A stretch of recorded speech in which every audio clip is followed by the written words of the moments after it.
Hey guys, this is Abhishek from GadgetsToUse.com, and today we are going to do a quick overview of a device which has not been launched right now, but this is a prototype which we have got from Infocus, and this is Infocus M808i, which will be launched in Indian market very soon. It will come for a very competitive price point, and it has got very good build quality and a decent design.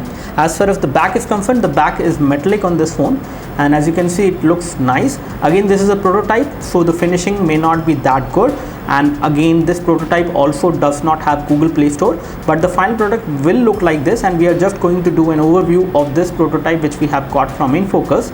So as you can see, we have got a camera over there, which is a 13 megapixel camera module at the back side with LED flash, and we have got secondary microphone for noise cancellation, Infocus branding over there. The back is metallic, and you can actually check that. The overall build quality of the phone is actually quite premium, and it has a very nice design as well, which is slightly different from the other phones which we have seen in the Android ecosystem. We have got loudspeaker over there, and there is only one loudspeaker. The other mesh is actually for the primary microphone. We do have micro USB port for data syncing and charging, and as you can see, the body is actually fitted onto the display with the help of these screws. So build quality is actually good, and we have these antenna bands as well for the signal. And at the top you can see that we have a 3.5 audio jack, and again secondary microphone hole is over there at the camera module part. And on the front we can see that we have a nice metallic earpiece. Here we have the 5 megapixel front camera, and this is how the display look like. On the bottom you can see that we have touch capacitor buttons which are there within the display, and Infocus branding over there. Let's take a look over the software side of this phone, and as you can see, this is how the UI look like. The UI is almost stock Android. Again, it is slightly customized, but it is mostly stock Android in terms of the overall look and feel and design. We have got Android Lollipop 5.1 preloaded on this device, which is good. If we take a look over the storage, we have 16 GB of internal storage. Out of that, approximately 10.48 GB is going to be available to the user, and you do have the option of changing the default write disk, because you can actually insert a micro SD memory card inside the device. So here we have the slots, and if we open these slots, you can actually insert a micro SD memory card as well. Here we have both the SIM tray out from the device, and as you can see, this one can take 2 nano size SIM card. So 2 nano size SIM card can be used in this tray, and you can insert this one over here and use dual SIM connectivity on this phone. And in case you want to use a micro SD memory card, you can actually insert it over there in this tray, and you can insert it here. So this is how you can actually use this phone as far as dual SIM connectivity is concerned. And micro SD memory card is also supported even when you are using both of the SIM card on this one. Find out the current status of the RAM, and we will also take a look over the internal details of the phone. And here we have it. Let's take a look over the display. So we do have support for adaptive brightness as well, which is good. Apart from that, if we take a look over the application scenario, we have got 2 GB of RAM on this device as far as the information which I have, and out of that 1.2 GB of RAM is free, and the device is fairly responsive and smooth. Again, this is the prototype, but the final product will be like this. And here we have the messaging application. If we talk about the keyboard experience, the keyboard is pretty smooth to be typed with, and you can easily type on this device.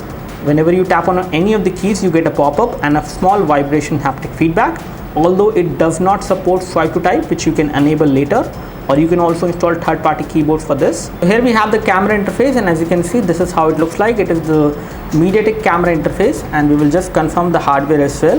Let's take a photo from the rear camera as of now, and you do have tap to focus. Again, right now it is having some issues while focusing on the subject.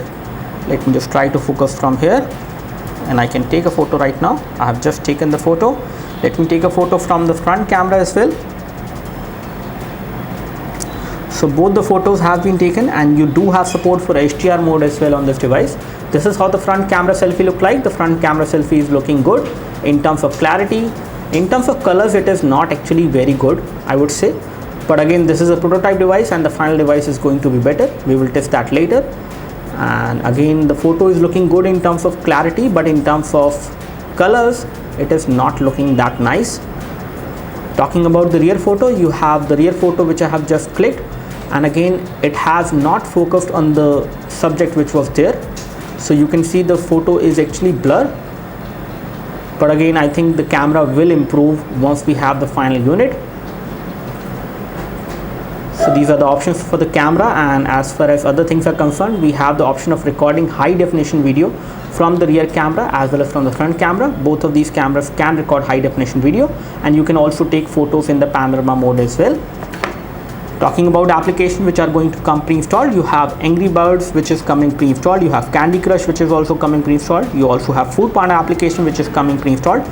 But in case if I want to uninstall them, let me see whether I can uninstall them. Yes, you can uninstall the bloatware which is coming pre-installed on this phone. So this is all we have as far as the quick preview of the prototype of the Infocus M808i is concerned.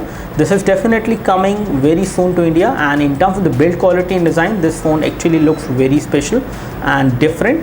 The overall performance of the camera is not that good on this prototype model, but we will expect better results on the final device. Once we get it, we will test that. This is all we have as far as this device is concerned. Do let us know if you have any specific question for this device. We would love to help you. You can leave your questions in the comment section below this video. You can also like this video if this video helped you by clicking the like button below. You can subscribe to our YouTube video channel for more videos like this by clicking the subscribe button below. Thanks for watching this video. This is Abhishek signing off. Thank you.